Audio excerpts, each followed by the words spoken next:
PS2. It was like the Lamborghini of video games. Everyone, including Saddam Hussein himself, wanted their hands on the PlayStation 2. That's right. There was a rumor going around that Saddam Hussein ordered hundreds of PS2s in order to launch guided missiles, okay? That's how badass the launch of the PS2 was. Everybody wanted this damn thing. The graphics were unbelievable. The leap from the PS1 to the PS2 was just mind-blowing. Oh, don't forget about this one. Can we not forget about the thing that the GameCube fanboys constantly bring up? Yes, the PlayStation 2 for a unbelievably cheap price. It played DVDs. Can you fucking believe it? Oh my God. We couldn't back then. Now you guys, now that the technology is dated, the GameCube fans want to act like playing a fucking DVD in a video game console isn't even that big of a deal. If it wasn't that big of a deal, why the fuck is there only like some weird fucking RoboCop ass looking Panasonic GameCube from Japan? It's the only GameCube that can play DVDs. Explain that to me. If it's no fucking big deal, then why are there very few of them in existence? Oh, you think that's crazy? People are willing to pay $1,500 for broken fucking DVD players just to have proof that Nintendo was able, with the help of another company, to pull it off. So yeah, it's a pretty damn big deal that the PlayStation 2 could play DVDs. Isn't that funny that like one of the fucking mushroom stamp moments of the greatest selling video game console of all time is something that is now used as like this is the only reason why the PlayStation 2 is the greatest selling console.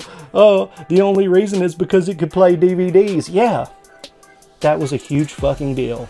One of the funniest things that I've ever heard, that the GameCube controller could be compared to the PlayStation 2 controller. It's crazy. This fucking grimace dick with bumps on it can be compared to my boy Lexington Steel?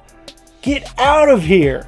No fucking way. So it's fucking hilarious to me when I hear these people, they put together these beautiful videos, more beautiful than anything I could ever put together. They've got a voice for radio, and then they're just sitting there going on and on and on about how badass the GameCube is. With a large majority of it I agree with. I had a GameCube, I love it.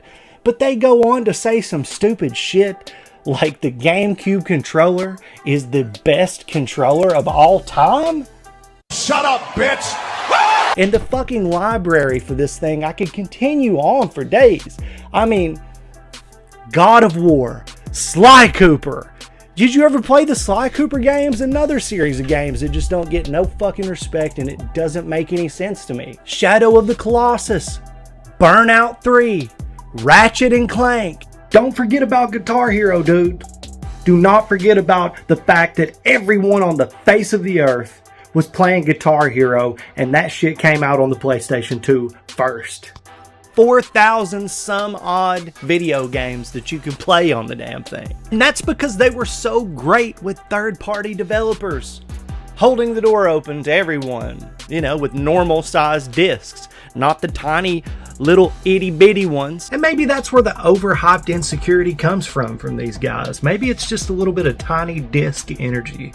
And I mean, Rockstar just did their goddamn thing on the PS2. People go around and act as if the PlayStation 2 wasn't the first place where Grand Theft Auto blew the fuck up. GTA 3, when it came out, was just mind-blowing. We hadn't even seen some shit like that before. It was absolutely bonkers. I mean, Driver was pretty badass, but at the same time, GTA had the fucking crazy-ass radio stations. All the stuff that we love about GTA. Just the open world situation, being able to fucking get your stars up and fucking run away from the police. All that stuff was something that we had never seen like that. The top-down version just didn't compare. GTA Vice City, cruising around listening to Michael Jackson, rolling around in the mall with the fucking saw machine gun going the fuck off. That shit was crazy, dude.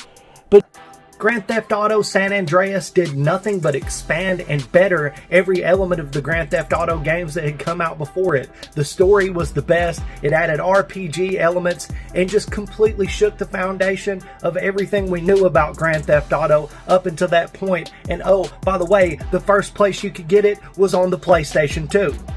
Pro wrestling games like Here Comes the Pain, baby. We were laying the smackdown on Rudy Poo Candy asses, and it was the fucking greatest that it had ever been. Storylines were top notch. All the different modes, all the different wrestlers that were in there in a time where wrestling had just peaked. Like, that was as good as it had ever fucking been. Hauling ass in Gran Turismo's crown jewel. I'm talking about Gran Turismo 3. All of the cars, I mean, there's so many cars in this game. The realism was off the chain. It was insane the way that you could tune these cars up. RPGing like a motherfucker with Persona 4, Persona 3, SMT Nocturne, Suikoden 3. I mean, come on. You were waxing punk bitches in fucking SOCOM. Y'all know that you love that. Metal Gear Solid 3, we were getting it in. And that's not all. The PlayStation 2 knew how to ball. And if you guys even understood what it was like back before EA sucked raw asshole, they used to make the best sports games of all time. I mean, there was no comparison to what was going on. You had the street games like NBA Street, NFL Street. You had Madden, you had NBA Live. EA was just on fire. They did all kinds of badass shit back in the day. SSX Tricky, all of that. And shit like Madden 04 brought the Michael Vick experience to real life. And you gotta understand that Michael Vick was just fucking Superman back before they found out that he was some kind of Pitbull Hitler shit in his backyard. But before that, he was looked upon as the greatest athlete of the generation, like some kind of fucking wild super being, for a reason. Those video games were so hyped, and everybody was fucking looking forward to coming over, hanging out, and facing each other. Now, before you even get started, I do not want to hear for a second that, oh my God, those games were also released on the fucking Gamecube. Who wants to play a fucking sports game on this nasty ass Fisher Price looking C-stick weak as fuck having just fucking button vomit of an excuse for a controller? Nobody. And if anybody is out there arguing that the goddamn Gamecube controller is the best game controller of all time, they obviously are down on their knees sucking too much Nintendo, and they need to chill the fuck out on just all the fanboy junk that they've been guzzling down, because at the end of the day, you're lying to yourself. We can't forget about the horror games, the Silent Hills and the Fatal Frames. Also, Resident Evil 4, which there was a custody battle between, of course, fucking Gamecube and PlayStation over our boy Leon Kennedy. But by October 2005, there was joint custody between the two. It was all a happy family from there. And if that wasn't enough, if you need more than just like 4,000 games, pretty much every single PlayStation 1 game works just as well on the PlayStation 2. How incredible is that? The PlayStation 2 almost completely backwards compatible to the PS1. So if you had been one of the guys that got on the ride, or gals that got on the ride of the PS1 and thoroughly enjoyed that, oh, don't worry, your entire library pretty much is accessible to you on that brand new machine you just bought. And we have to talk about how affordable the PlayStation 2 still is. I mean, this is a flex-free zone for the most part. So I think that has to do with some of the fucking hate, because there's so many people out there that don't seem to even talk about it. They just want to appreciate the value in their random ass fucking sports game for the Gamecube. The same one that you can get for like very fucking cheap on the PlayStation 2. It's very interesting to me. This thing is so goddamn dependable.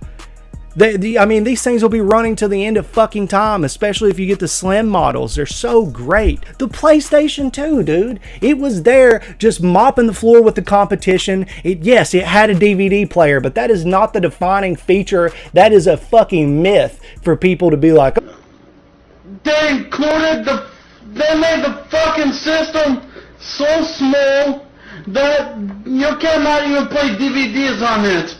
Now, the PlayStation 2 sold more than the GameCube because it had a DVD. Yeah, you could play DVDs on the OG Xbox as well, and it was a more powerful system than the PlayStation 2. I mean, all of these arguments are null and void when you take into consideration that they just played a better game, they provided a better product to the consumers, and that's the reason why they won the war. So I just have to say, of that generation, the Nintendo GameCube was the first system that I had of that generation. Before I had an OG Xbox, before I had a PlayStation 2, I had a GameCube. And I enjoyed the GameCube. I love the GameCube. I think it's a wonderful console. So I'm not just sitting here trying to shit on the GameCube like it completely sucks and there's no value in it whatsoever. Is what I like to call the Nintendo shit cube. But there is a level to this shit. There is a top dog. And let's stop pretending like the Nintendo GameCube is it. Can you put some respect on the name of the PS2 right here, please, just for a minute? Appreciate the fact that there is no Pokemon box type situation going on with the PlayStation 2. That's the reason why I've got these Tony Montana decals on my PS2. This thing will go down snorting a pile of dust. It will go down guns blaring in GTA, running from the police in the year 69, blowing up with a cloud of smoke coming out the back of it. This motherfucker will go nearly to the end of time. And the games are cheap. The games are great. The controller is the best, hands down the fucking best of the generation. You can play DVDs on it. Oh yeah, don't forget about that. This thing has it all, dude. There's still people playing games for this thing online. People still play SOCOM on this system. There's endless fucking games for this thing almost that are not going to cost you fucking, I don't know, name random GameCube game here that's like fucking $10 for this thing and it'll be $45 or $60, who knows. So tell me, what's with the hype? What is it with it? Because I don't understand the point of view that nobody wants to respect the PlayStation 2, old Tony Montana here. So really, I guess that's why I fuck with the PlayStation 2.